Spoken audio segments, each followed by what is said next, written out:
In this lecture, we'll refactor some of the code in both our Apple and Coin pickup classes so that we're no longer using find_first_object by type. At the moment, if we just go ahead and open up our Apple class, we're basically initializing its own dependency. When I say dependency, it's just a fancy way of saying that our Apple depends on the level generator class. But at the moment, it's having to set up its own dependency. Well, we can kind of flip that on its head if we use something like dependency injection. Dependency injection sounds kind of like a fancy programming term, and it both is and isn't at the same time. There are some more advanced techniques and patterns to set up more eloquent designs for dependency injection. But at its core, dependency injection is a technique in programming where an object, like a class, receives the things it needs, dependencies, from the outside, rather than creating them itself. It's not uncommon to use some sort of initialize method on monobehavior classes to set up dependencies. For example, let's just pretend that we have some sort of class that relies on Game Manager. In other words, Game Manager would be a dependency for this anonymous class. We could create some sort of public initialize method, or init for short, where we actually pass through or inject that dependency inside of that class. When this class is instantiated, well, we just call this initialize function and we pass through the dependency. In other words, in this case, the Game Manager. We can then set this .gameManager, meaning the game manager that is attached to this class, equal to game manager, the game manager that is actually being passed through as an argument. Let's try to set something like this up in our Apple class. With our Apple class open, we can kind of work from the bottom upwards. We know that our Apple depends on level generator, so let's actually just create a public initialize function. Let's create a public void. I'll just call it init for short, and we can pass through the level generator. I'll just call that level generator just as we have it up top. But not to be confused with this level generator. C# is smart enough to know that even though they actually have the exact same name, they're using different scopes.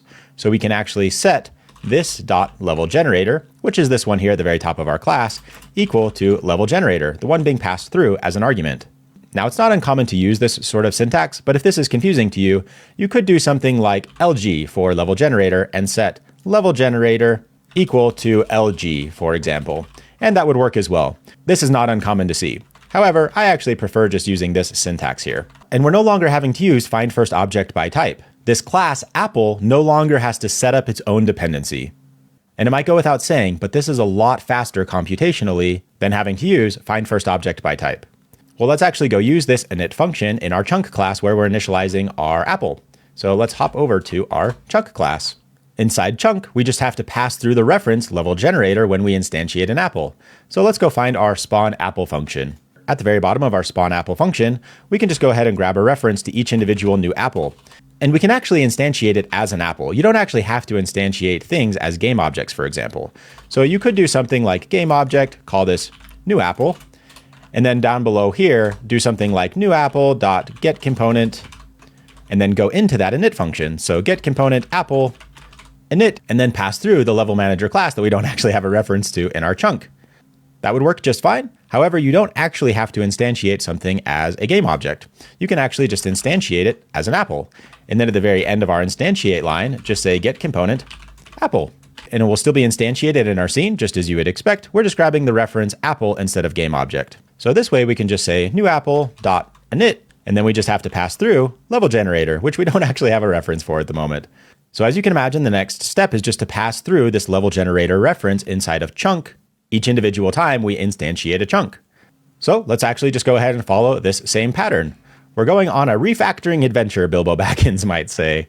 At the very top below start, let's go ahead and create another public void init for our chunk class. And here we can go ahead and once again just pass through the level generator reference. And following the same pattern as above, we just need to go ahead and create this reference up top. So level generator, we'll call it level generator. And in here, we'll do the exact same thing. This level generator, except with a lowercase l, is equal to level generator. Now all we need to do is actually just call this init function inside of level generator each individual time we instantiate a chunk. Let's hop over to our level generator class and finish this off. Let's go scroll down to where we're instantiating a chunk right here, spawn chunk. At the moment, we're instantiating new chunk as a game object. I think that works just fine because we actually have a list of game objects up top. You could refactor this, however. Instead of having a list of game objects, you could just have a list of chunks. I think it makes sense to keep things as is, except down below in our spawn chunk method, let's just call new chunk game object, new chunk GO for game object for short. We can actually just add our new chunk GO to our chunks list. At the bottom of our spawn chunk method, let's go ahead and grab a reference to the chunk class on each individual chunk. So let's go ahead and grab chunk. We'll just call it new chunk, and it's equal to new chunk game object dot get component chunk. Now that we have that reference, we can just call new chunk dot init and then just pass through level generator, which in this case is actually just this class. So you can actually just pass through the this keyword because this, once again, means level generator. We've now passed through the level generator reference from our level generator to our chunk to our apple. Let's go try this out back in Unity. And if we've set up everything correctly, we should have everything working. When we pick up an apple, everything should just be working as it was before.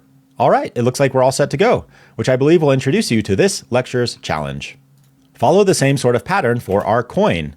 At the moment, our coin depends on score manager. So pass the score manager dependency to each instantiated coin instead of the coin having to initialize its own dependency. Pause the video, give things a try on your own, and I'll see you back here shortly. Welcome back. Let's go ahead and open up our coin class. We can actually just go ahead and follow a similar pattern.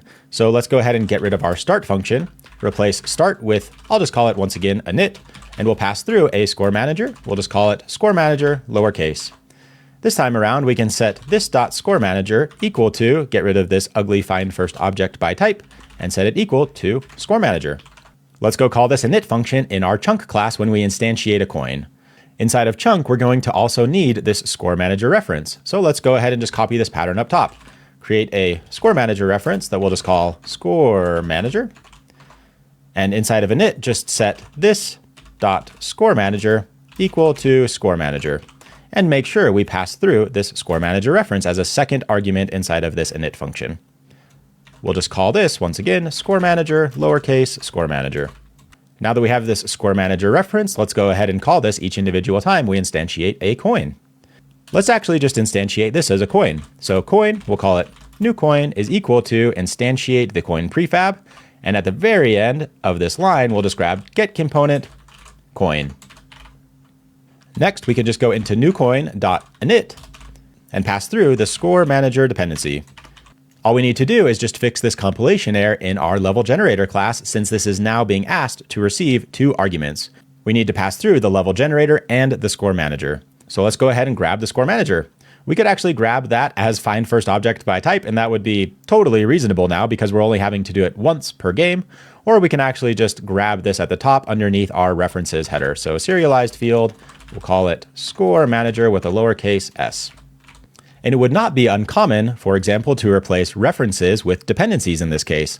All four of these references in this specific level generator class could all be called dependencies for the level generator. We rely on all four of these things for our class to work. So let's just make sure we pass our score manager through as an argument inside of our init function.